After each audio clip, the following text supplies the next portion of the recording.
Assalamualaikum warahmatullahi wabarakatuh. Bismillahirrahmanirrahim. Hamdanillah, salatan wassalaman ala sayyidina wa habibina Muhammad ibn Abdillah Rasulillah wa ala alihi wa sahbihi wa man tabi'a hudah, amma ba'd. Di dalam satu kitab Al-Kamil fi Du'afa'i Rijal, Al-Kamil fi Du'afa'i Rijal, karya Al-Hafidh Abu Ahmad Abdullah ibn Adi Al-Jurjani yang terkenal dengan Ibnu Adi, di jilid 7 halaman 53 nomor 1984. Di sini ada hadis Nabi sallallahu alaihi wasallam, la taqulu Ramadan, janganlah kamu sekalian berkata Ramadan, yakni berikan kata bulan Ramadan, jangan Ramadan. Fa inna Ramadan ismun min asma'illahi ta'ala, maka sesungguhnya lafaz Ramadan ialah satu nama di antara nama-nama Allah Subhanahu wa ta'ala. Walakin qulu syahrul Ramadan, dan tetapi berkatalah kamu sekalian bulan Ramadan. Hadis ini di dalam karya Al-Kamil fi Du'afa'i Rijal Ibnu Adi terdapat rawi Abu Ma'syar,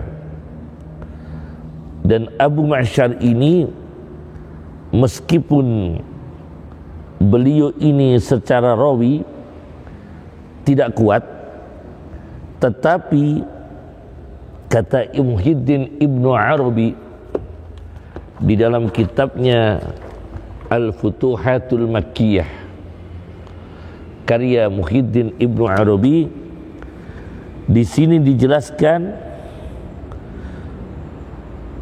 meskipun terdapat rawi Abu Ma'syar, fa inna ulama'a hadha sya'ni, Al-Futuhatul Makkiyah jilid 2 halaman 422. Di sini dijelaskan fa inna ulama'a hadha sya'ni, maka sesungguhnya ulama dalam perkara ini, dalam bidang ini, yakni bidang al-jarh wa ta'dil, menilai rawi ini cacat, menilai rawi ini adil. Dalam bidang ini qalu fihi, mengatakan di dalam rawi yang bernama Abu Ma'syar, innahu ma'a dha'fihi, sesungguhnya Abu Ma'syar meskipun dhaif, beliau yuktabu hadisuh, boleh dicatat hadisnya. Oleh karena itu Muhyiddin Ibnu Arabi menguatkan hadis tersebut di dalam kitabnya Al-Futuhatul Makkiyah. Beliau mengatakan bahwa Al-Quran tidak mengatakan Ramadan, tapi mengatakan syahru Ramadan, bulan Ramadan. Dikuatkan lagi ketika ayat Al-Quran mengatakan tentang puasa, faman syahida minkumus syahra falyasumhu, maka barang siapa yang hadir di antara kamu sekalian bulan Ramadan, tapi tidak mengatakan faman syahida minkum Ramadana, tapi faman syahida minkumus syahra falyasumhu, maka hendaklah berpuasa. Nah, di sini menguatkan bahwa Al-Quran tidak mengatakan Ramadan, tapi mengatakan syahrul Ramadan, bulan Ramadan. diturunkan Al-Quran. Ketika tema tentang berpuasa, faman syahida minkumus syahra falyasumhu, juga kata syahr diangkat oleh Al-Quran, bulan Ramadan, bukan Ramadan. Sesuai hadis Nabi SAW, la taqulu Ramadana, jangan berkata Ramadan, tapi berkatalah bulan Ramadan. Kemudian bagaimana dalam pandangan tasawuf terkait berpuasa? Al-Imam Muhammad ibn Muhammad Al-Ghazali di dalam kitabnya Ihya'u Ulumiddin jilid 2 terbitan Darul Minhaj halaman 110, beliau Al-Imam Al-Ghazali membagi puasa menjadi 3. Pertama adalah shaumul umum, puasanya tingkat umum, standar. Bagaimana puasanya tingkat umum?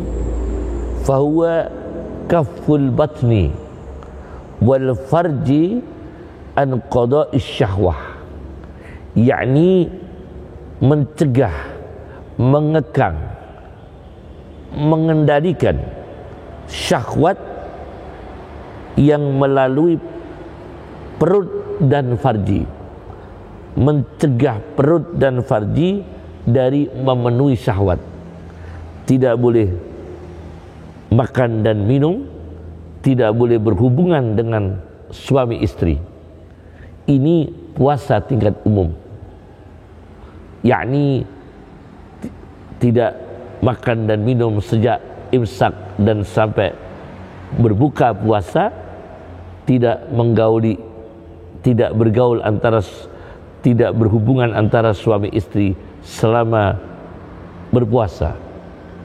Itu namanya tingkat umum. Kemudian shaumul khusus, puasa tingkat khusus. Di sini Al-Ghazali lebih menitik beratkan tentang etika, esensi puasa. Puasa tingkat khusus fahuwa kafus sam'i, mengendalikan telinga dikendalikan, jangan mendengarkan sesuatu yang tidak terpuji untuk didengarkan, kata-kata kotor, kemudian ghibah, gunjingan-gunjingan, jangan ikut menikmati, ikut mendengarkan.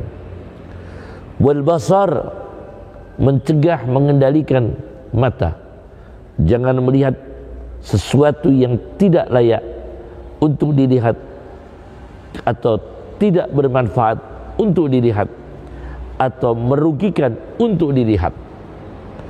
Wal lisan, mengendalikan lidah, karena shaum itu sendiri secara linguistik ada yang artinya diam. Shaum, as-shaum bimakna somti, as-sukut, diam.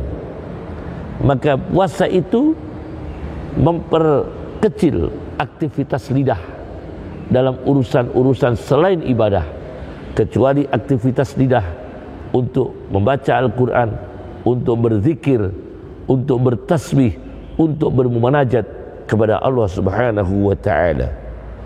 Kemudian waliyat, mengendalikan tangan, jangan sampai tangan itu menyentuh, mengambil apa-apa yang tidak layak, tidak baik untuk diambil. Warijli, mengendalikan kaki. Wasairil jawarih, mengendalikan seluruh organ-organ yang lain. Anil asam, dari dosa-dosa. Meskipun hal ini menjadi kewajiban manusia, bukan hanya di bulan Ramadan, bukan hanya ketika hari itu dia berpuasa, tapi setiap hari harus menjaga seluruh organ supaya menjauhi dari dosa dan kemaksiatan. Kemudian Al-Ghazali membagi puasa yang ketiga ialah shaumu khususil khusus, di mana Al-Ghazali mengatakan fasaumul qalbi anil himami ad-daniyah, puasanya khususil khusus adalah puasanya hati, Bagaimana puasanya hati itu bisa batal? Puasanya hati itu bisa batal bil fikri fima siwallah, hanya berfikir pada selain Allah, tidak mengingat Allah, wal yaumil akhir, tidak mengingat hari akhir. Wabil fikri fid dunya, hanya berfikir urusan duniawi, itu membatalkan puasanya hati. Illa dunya turadu lid-din, kata Al-Ghazali di dalam kitab Ihya Ulumuddin, kecuali berfikir dunia yang dikehendaki, yang diinginkan, yang diprogram, yang diproyeksi untuk agama Islam. Fa inna dzalika min zadil akhirah, dunia yang dimanfaatkan untuk agama adalah bekal akhirat. Walisa minad dunya, bukan termasuk dunia yang tercela. Maka kata Al-Ghazali, wa hadhihi rujbatul anbiya was-siddiqin wal muqarrabin, puasa yang terakhir inilah puasanya khususil khusus, puasanya hati, ialah tingkatan para nabi, para siddiqin, orang-orang yang sangat jujur, muqarrabin, orang-orang yang dekat di sisi Allah Subhanahu wa ta'ala. Tetapi kita tidak boleh hanya puasa hati, tidak puasa awam, yaitu puasa biasa. Maka harus digabungkan antara puasa tingkat umum standar, puasa tingkat khusus, puasa tingkat khususil khusus. Semoga bermanfaat. Assalamualaikum warahmatullahi wabarakatuh.